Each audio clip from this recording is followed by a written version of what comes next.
It's the Hero Show. Welcome to the Hero Show, everybody.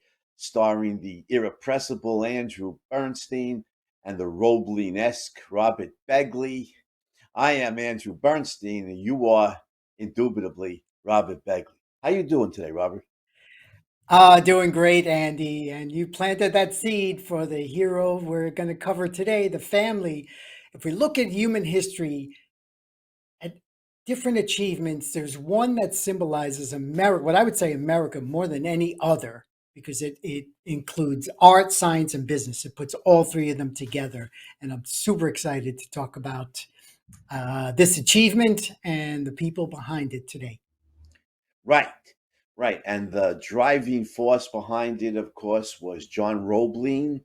What Mhm. 1806 to 1869, right? Well, Yeah, we got to say it's 1806 the to 18. Brooklyn Bridge. Yeah. In case Oh, yeah. anyone is the Brooklyn, he did many bridges, but today we're celebrating the Brooklyn Bridge. Well, just an John Roebling, incredible German achievement. immigrant, who ran a wire business and was a Yes. self-made multi-millionaire, brilliant Yep. designer of suspension bridges, designed his Hmm. masterpiece, the Brooklyn Bridge, like you said, Robert, in the 1860s. Died tragically 1869 as a result of an accident at the Yeah. construction site, and then Hmm. the head of construction passed over to his son, Washington Hmm. Roebling, also a brilliant engineer. Washington's That's age right. to 1837 to 1926, so he lived to be Mm. 89, but suffered from a severe case of the Caisson's disease when they were building one of the towers. Yes. Was crippled for years. Ran the construction site from his bedside, but who then relayed messages and learned a enormous amount about engineering and bridge construction and then physically supervised the construction crews. His wife, Emily Warren Roebling, whose dates Mm. were what 1843 to 1903. So this is a Hmm. saga of the Roebling family, and Yes. I know you have a copy of David McCullough's book, The Great Bridge, which is great book on this on this theme. Absolutely, yeah. One of the all-time greats really made McCullough put him on the map as an author. He had done a prior book, but after that, there was no turning back as a great storyteller, McCullough. But and one of the things I got from the book is 30 years earlier, Washington Roebling sitting on the frozen East River with his like 5-year-old son, and they're taking one of the 1,000 ferries a day that would cross from Brooklyn to New York. It wasn't called Manhattan back then; it was New York. They were two separate cities. Mhm. And imagine, Andy, you're sitting there freezing. You can't. Nobody's moving the boat. And, what are you doing? Do you whine? Do you complain? Instead, what he did is he saw this gap between the two cities and he envisioned this bridge that 30 years later he would go ahead and design and just connect those two major cities, which shortly after, 5 years after, no, actually 15 years later, they would be bridged in the sense of five boroughs of New York City. But John Roebling envisioned that and put pencil to paper, and then employed all these people to make one of the greatest monuments in human history. So we're definitely happy to celebrate his achievement. Just one quick quote here, Andy, from Roebling. Dylan, if we could show a picture of him, that would be great. He says the completed work, when constructed in accordance with my design, will not only be the greatest bridge in existence, but it will be the greatest engineering work on the continent and of the age. Its most conspicuous features, the great towers, will serve as landmarks to adjoining the cities that will be entitled to rank as national monuments. And as a great work of art and as a successful specimen of advanced bridge engineering, this structure will forever testify to the energy, enterprise, and wealth of a community which shall secure its erection. So again, he's tying in art, science, business, which I absolutely love. This is the Industrial Revolution is like, we're reaching the height of it in the United States. And this man who comes over from Germany, Andy, I'm not sure if you knew this, but who was his teacher in Germany? Georg Well, Hegel was I know he actually, studied philosophy with Hegel, the poor guy. he You know, studied philosophy, and Hegel McCullough. recommended, if Hegel did anything good in history, he recommended Roebling go to America where his talents would be put to use. Yeah, yeah. By the way, the Brooklyn Bridge, completed in 1883, is epic. Like Yes, 13 or 14 year struggle. Is probably the greatest engineering achievement of the 19th century. I mean, it was just an I think so. extraordinary, Yeah. yeah, an Hmm. extraordinary accomplishment. And the engineers who work on the bridge today say, if that if you do some common maintenance, the bridge will last another century. They say, but That's if right. McCullough discusses this, if parts are replaced every now and then, the bridge will stand forever. So Yeah. Yeah. well, nothing stands forever, That's, but it was built to last. It was built to last a yeah. long time. And Roebling, I mean, in 1869, when he was, 1860s, when he was designing this bridge, no matter how much a visionary he was, he could not possibly have imagined the traffic that the Brooklyn Bridge Right. carries today, Yeah. between Yeah. New York, between Manhattan Hmm. and Brooklyn. But it was built to last. It was built as Yes. sturdily as could be, and it carries vastly more. These heavy trucks and stuff, these semis, and Roebling couldn't have known about it in Hmm. 1860. It carries that traffic, it takes that load, and it Yeah. just keeps on going. It's an Yeah. extraordinary achievement. Absolutely. So if we go to 1867, New York City, again, there were 1,000 ferries going across from Brooklyn to New York a day. But when the weather was too cold, that stopped all traffic. And there was a Yeah, winter storm. The river freezes during The severe winters. Exactly. So after 1867 freezing, there was a public outcry. We need a bridge. We need a bridge. So the New York Bridge Company was formed by the owner of the Brooklyn Eagle. And that's when Roebling submitted his application. He takes the board, he brings them to see his bridges in first in Pittsburgh. These are those suspension bridges. Then in Cincinnati, and then the third one was in Niagara Falls. He had a bridge in Niagara Falls, and they were just amazed at his ability because the bridge had a train. That was the other thing, Andy. We talk about the bearing traffic, but it bore a train. Imagine getting on a train. And Mark Twain has this great quote about looking down. Crossing Niagara Falls, you look down and your stomach is pitting, and then there's a train going above you, and you're totally ready to upchuck. And but the bridge stood up, so his bridges stood the test of time, and that was the reason he was the man for the job. However, if you're Absolutely. talking, yeah, go ahead, and then I'll move on to my next Well, point I just on had the a timeline here. Yeah. personal anecdote, because I did not know Yes. about the Cincinnati Covington Bridge across the Ohio River in Cincinnati. Yeah. And so, Yeah. 20 odd years ago, I was lecturing in Cincinnati for Hmm. the Ayn Rand Institute, probably at the University of Hmm. Cincinnati. I can't remember, but I was just, Hmm. during the day, the lecture was in the evening. During the day, I was walking around Cincinnati, and I come down to the waterfront, and it's, wait a minute. I was like, that's the Brooklyn Bridge, It's like a little mini Yeah. version of the Brooklyn Bridge. I'm thinking, man, Who that put had to that be there? designed. Yeah, that had to be designed by Roebling.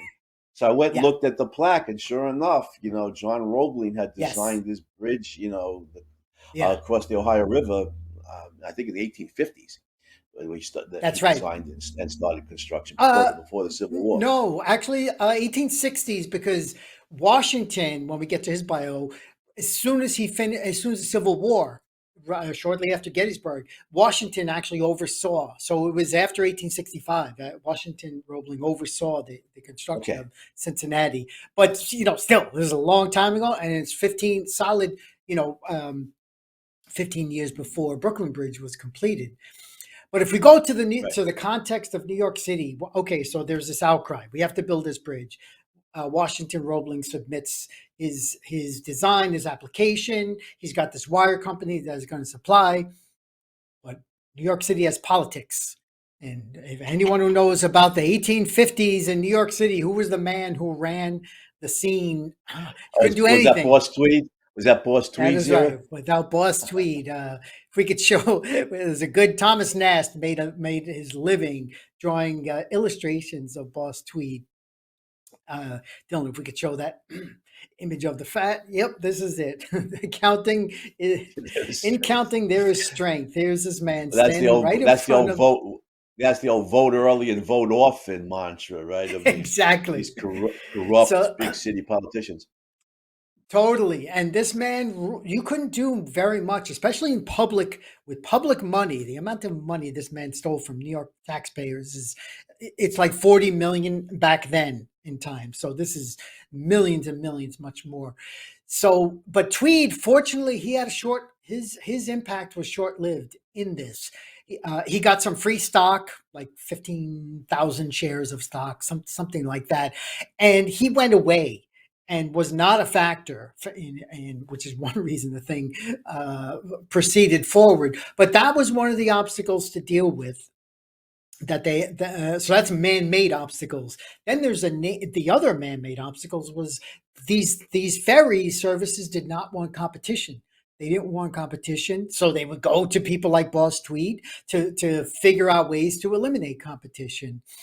And so those are two man-made obstacles. And then the third is the East River. The currents in the East River was so turbulent that the thought of going down 100, 150 feet below and actually working on, the foundation of a bridge was very problematic. But these were the things that they faced and Yeah, it's planned to dangerous. overcome. It's Yes. dangerous, Mhm. without a doubt. And it cost lives. Yeah.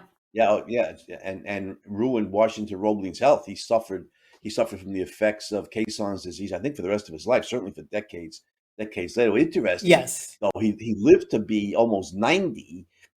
whereas his wife, Emily Warren Roebling, who did not suffer from this debilitating disease, died before Hmm. she reached 60. I think from stomach Yeah. cancer, but she, you, Yeah. you, you never know.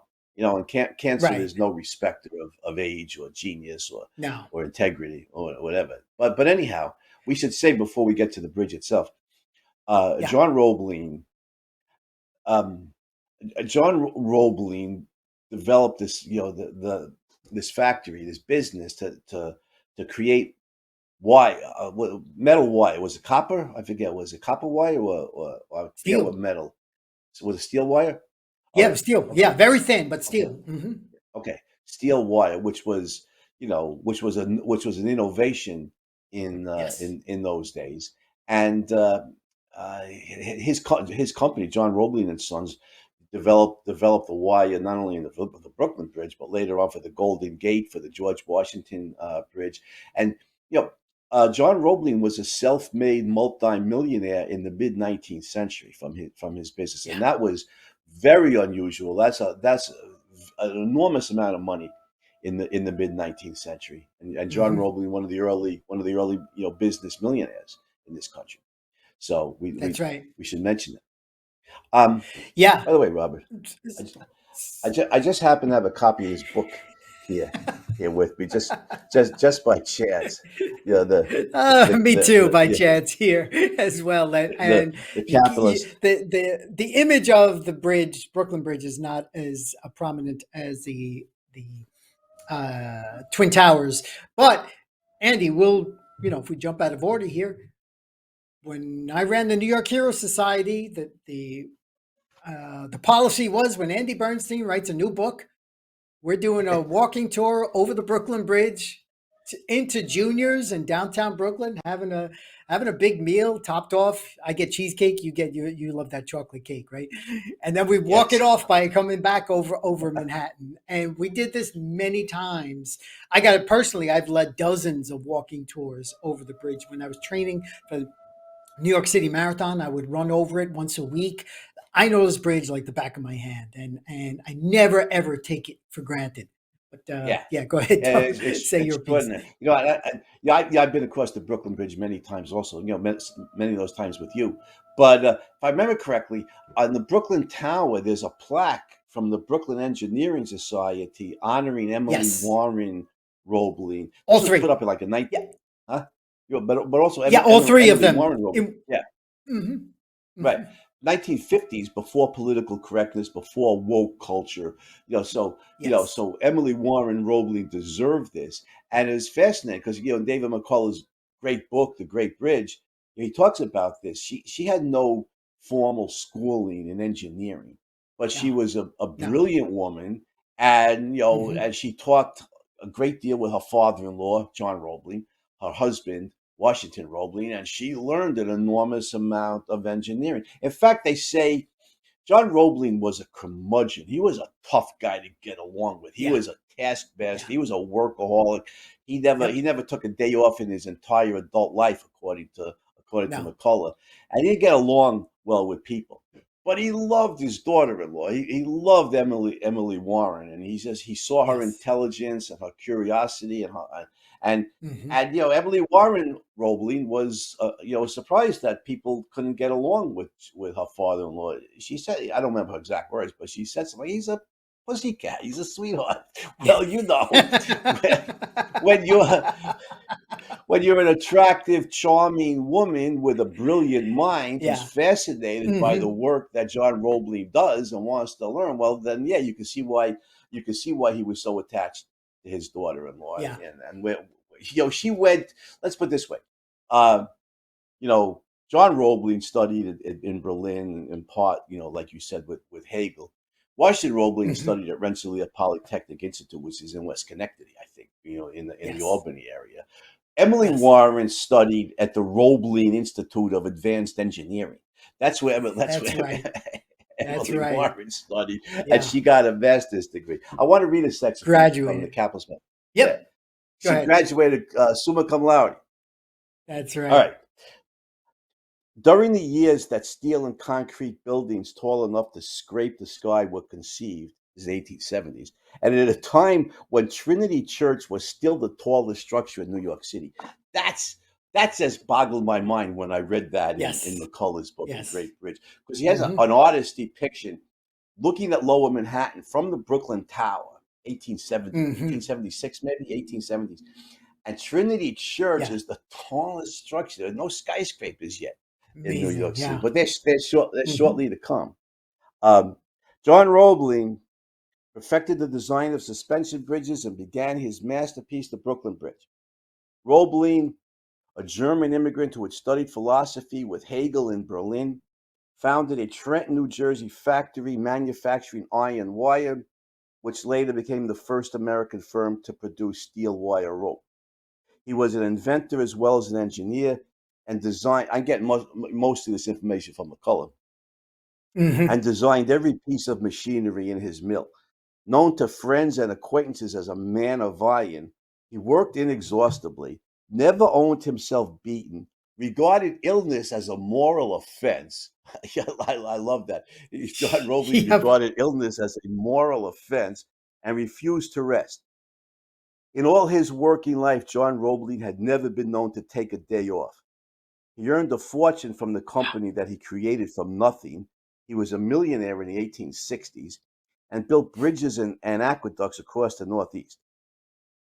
Tragically, Roebling died as a result of an accident that occurred at the outset of the Brooklyn project.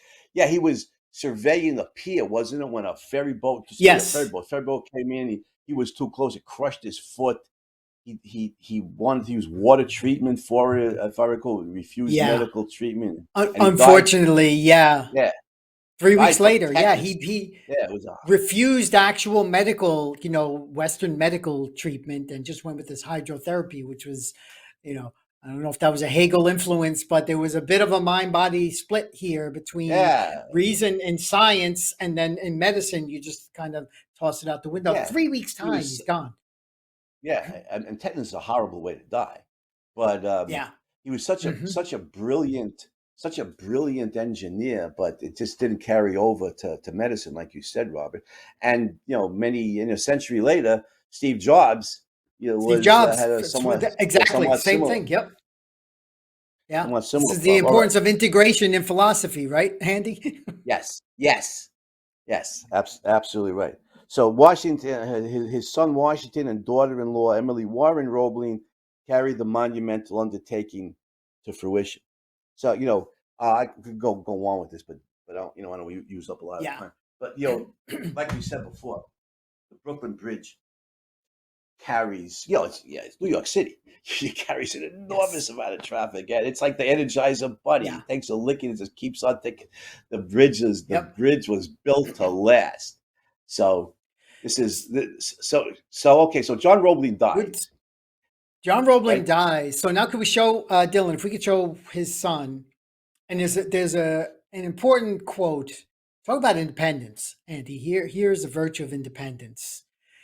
Washington says, "Here I was, 32 years old, suddenly in charge of the most stupendous engineering structure of the age, with only preparation plans, nothing fixed or decided.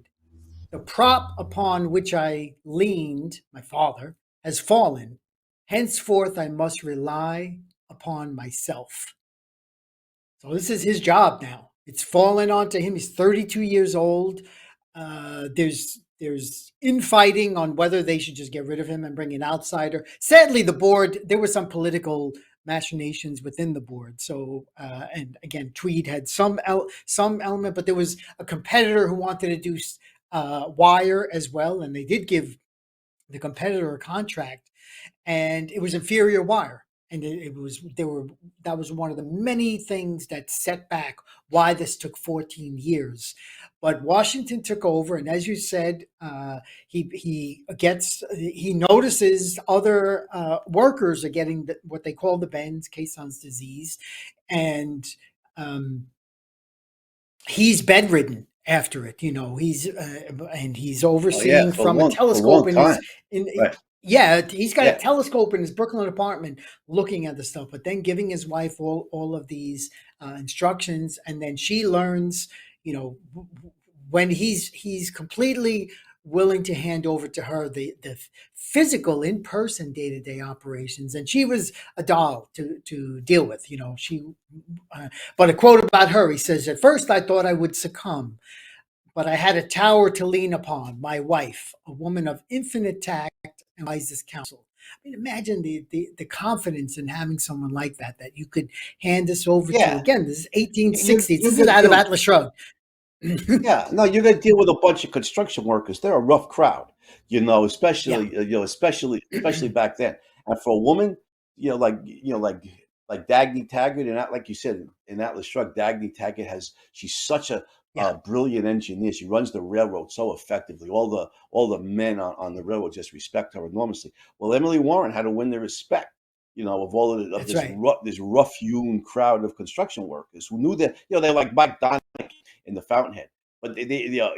they probably Exactly. Yeah. a hard drinking crowd, I bet. But they knew their work and they respected competence and professionalism, and Emily Warren, like you said, was a very very good natured person to deal with, and she knew what she was doing. She when you graduate summa cum laude from the Roebling Institute for Advanced Engineering Studies, you know you Yeah. know you Yeah. know you know your Exactly. Yeah. business, and she did a brilliant job supervising the dig. But I want to say I, one thing about Washington before we come back to the bridge. yes. He Mhm. was a Civil War hero. He Gettysburg. participated. Yeah, got all these Yeah. bloody battles. I think the Chancellorsville is a whole bunch of bloody battles Mhm. that he was in, and his commanding officer, Governor Warren or Gouverneur Warren, I'm not sure how to pronounce the first name, was the Gouverneur, elder actually, brother. yes. Gouverneur, okay, Gouverneur Warren, Mhm. the elder brother of Emily Warren, and That's he how they met met. her.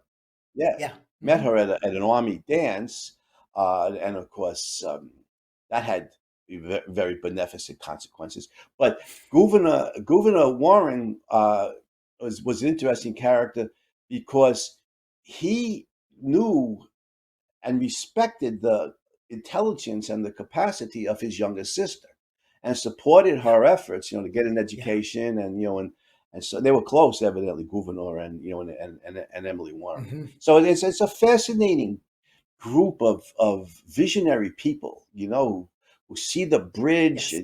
and the traffic, the ability to carry all this traffic between New York City and Brooklyn, to see the ability of because back then women didn't have the opportunities to get an education, and have productive careers, and Governor, Not in the her hard older sciences, brother. especially. Yeah, especially right. Her older Yeah. brother, her husband, her father-in-law, they all recognized her abilities and fanned the flames. This is a revolutionary group of people here. So I mean, we Yeah.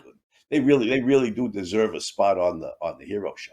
So anyway, Yeah. Washington Roebling fortunately survives these bloody battles, including at Gettysburg, where he does a great job, for the Hmm. Union Army. Builds bridges Um, during the war, too. He's actually building bridges. Imagine that. The enemy's trying to blow up the bridges that you're building, So talk about built to yeah, that's last. That's yeah, like his yeah. It's training. tough. Hard enough to build a bridge when you're dealing with the force of nature. But when the enemy is shelling you, trying to blow it up, that makes it even a little bit more difficult. Let Yeah. me say, What do we do to our heroes, Andy? We just yeah, throw make it as obstacle after. difficult as we possibly. Yeah, Iron Man said, make it as difficult as we possibly can. Throw as many obstacles at them as possible, and see if, Yeah. like Ernest Shackleton, they have the right attitude, right? They have the right That's stuff. right. Obstacles are Mhm. just things to be overcome, Shackleton said. So, Yeah. what? So the Roebling family certainly exemplifies that. Right. So, what I think he was Yes. digging the caissons for the Manhattan Tower. I think he's way down, below the Yeah. river, below ground, and they come up too Hmm. fast. And what is it? Nitrogen builds up in the bloodstream. Is that what it is that Yeah. causes this That's what this it is. horrible Yeah. disease? Hmm. And Yeah. he had a severe case. He was crippled, bedridden for years. Right? Yeah. But his mind was Yeah. still And good. his Go mind ahead. was still good. And if we go to what McCullough says about Emily, I love this.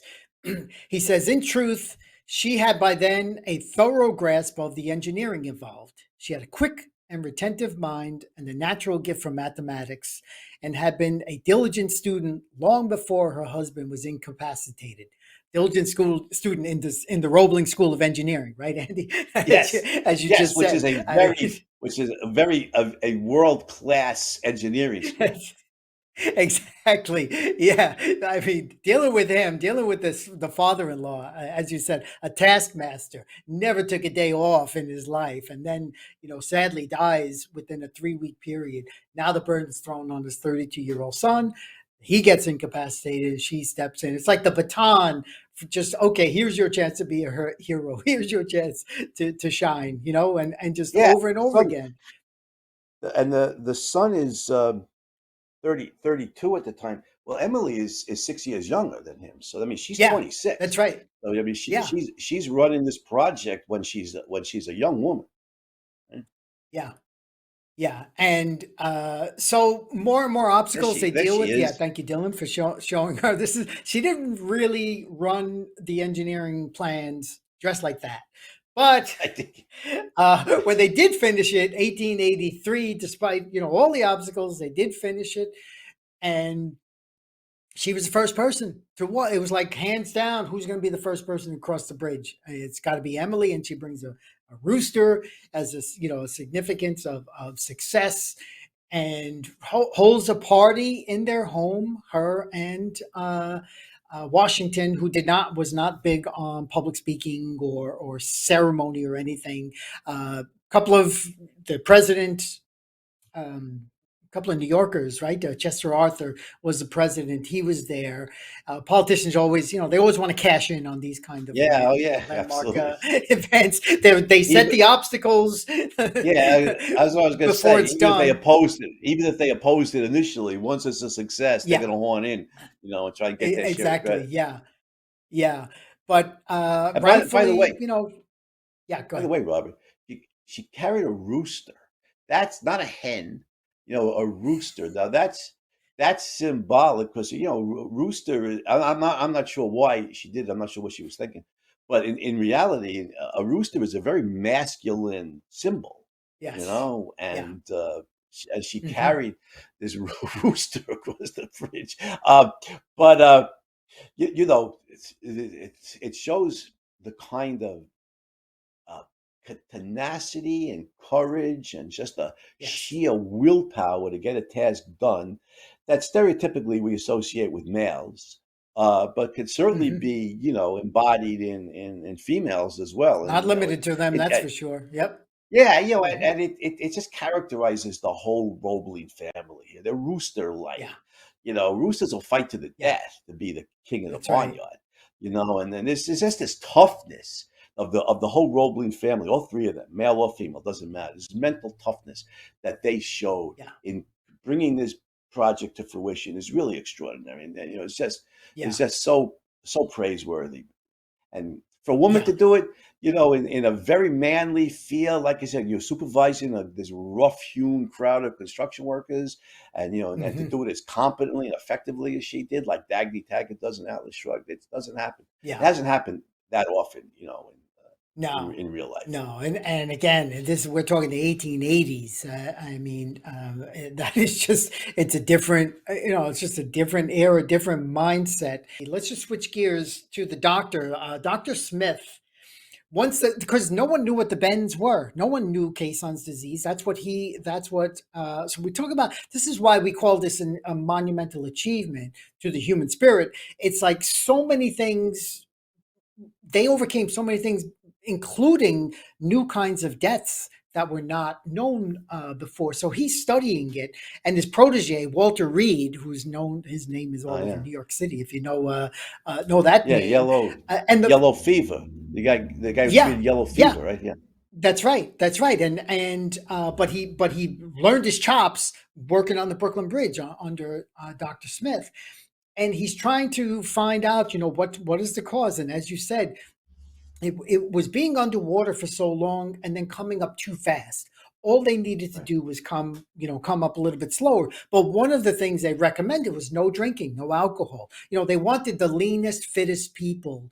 Oh, okay. So, It's a sign of health anyway, because if you're working in something that's physically enduring, the better shape you're in, especially when it's life and death, Andy, the better shape yeah. you're in physically, the better chance you're going to come out alive. And so, So the so construction that workers, was construction workers weren't drinking. I Well, the mean, like ones who after were going hours. What? underneath were advised not to. Let me I can't say they weren't. I'm saying the ones who were going underneath were advised not to. There were some who worked only over, and Yeah. 20 Well, people all they're told. advised not to also when they're up working up on the Yeah. tower. Yeah. You The know what I mean? first person, Andy, interesting. The first person to die, his name was Hugh, Hughh, I think, Roar, Roarke. So, yeah, Irish Rock. name there. H. Yeah, the first, H. Rock. and H. Roar was the first official death of Caisson's disease. Yeah. Well, Yeah. So, sorry to hear about the deaths, but I want to go back to because I don't want to sound like I think the Irish are all drugs. But growing up in Brooklyn, playing basketball in the schoolyards, a yeah. lot of my Hmm. friends were Irish dudes, Flaherty, McConville, Yeah. Murdoch, and everything, and they all told me, that three of their uncles were alcoholics. I mean, Yeah. it was something, stuff like that. It's like in a lot of cases, sadly, I think Yeah. it's the stereotype is true, and I point the finger, to the Catholic Church, to as Yeah. as being heavily responsible for this. But anyhow, Yeah. so we got this rough crowd of construction workers who may or may not have been drinking, and Emily Warren, but they know their business, right? They're like Mike Donegan, like Yes. they know their work, and they respect Yeah. competence, and Emily Warren wins their respect. Emily Warren Roebling wins their respect. She was, and just two other quick points on the construction workers. When they settled on the date, May 24th, the Irish were outraged as a community, those who worked in it, because that was the Queen's birthday. That was a special day for the Queen. Yeah, thank you, Dylan, for showing this. This is a bridge under construction here that we're looking at, and it says no more than 25 people are allowed on this uh, structure as it is here. But the Irish were opposed because they're like, you can't do this on May 24th. That's like the Queen's birthday. You can't celebrate them. And at one point, I think it was Lowe, who was the Brooklyn commissioner. He said, look, whatever day we're going to pick, we're going to offend some Irish person on some day. So we're going with this day, okay, May 24th. and it was I like the way he phrased it. You guys are going to find something to complain about, so we got to do it. I mean, words of wisdom for today's culture, right? Because everyone Yeah, is always looking woke for an culture. excuse to be insulted. Yeah, but just last point here, Andy, on what Washington said. We talk about the workers, okay, and now think about, we mentioned his independence, that he had to rely on himself at age 32. So he says, man is a finite being in his capacities and powers of doing work. But when it comes to planning, one mind in a few hours can think out enough work to keep 1,000 men employed for years. Wow. Okay, so Wow. he's Yeah, hearkening to that's his good. father, sitting there in the frozen East River, looking at, conceiving his mind. And this is the thing that we emphasize here, Andy, in the Heroes Show, the mind, the human mind, what one mind can do that can create work for thousands of people for years and years. And this bridge, as we said, it's going to last. It's built to last. All the people who have to do the upkeep, they should be thanking the Roeblings, and like you said, there is a plaque. Whenever I would do the walking tour over the bridge, I would show the plaque that acknowledges all three Roeblings that we're celebrating today: the father who conceived it, the son who oversaw it, and then the wife who stepped in. So yeah, absolutely kudos to them Yeah, no, for absolutely their right. efforts. And let me piggyback on what you said, Robert, because um, even the critics of capitalism sometimes, not the Marxists. The Marxists think that if you Mhm. hire somebody to work for you, you're necessarily exploiting them and you deserve to be killed. But Yeah. they're so irrational, we could just leave them aside. But most people recognize capitalism as a job creating system. You know that it creates, an entrepreneur Yes. starts a company and creates employment, Mhm. for a lot of others, which is true and is valuable. It's enormously valuable. You're absolutely right. But what's often overlooked, and Ayn Rand pointed out, more brilliantly than anybody, is the wealth creation. That capitalism provides wealth, goods and Mhm. services that are simply not created by other systems. We mentioned Steve Jobs before briefly. Apple Yeah. creates. I have an iPhone. And a lot of Mhm. people Yep. are using all kinds of Apple products, the Mac and the iMac, and whatever what, uh, what have you. But the Brooklyn Bridge creates wealth, and that is, it provides transportation services, the Yes. capacity to easily. You were talking about the difficulties, of using the ferries across the East River. Especially in the winter, when there are times Mhm. in cold winters, the river will freeze. The bridge provides readily available transportation services for has to be billions of people by this time. Yeah. It'll be Yeah. 140 years next year.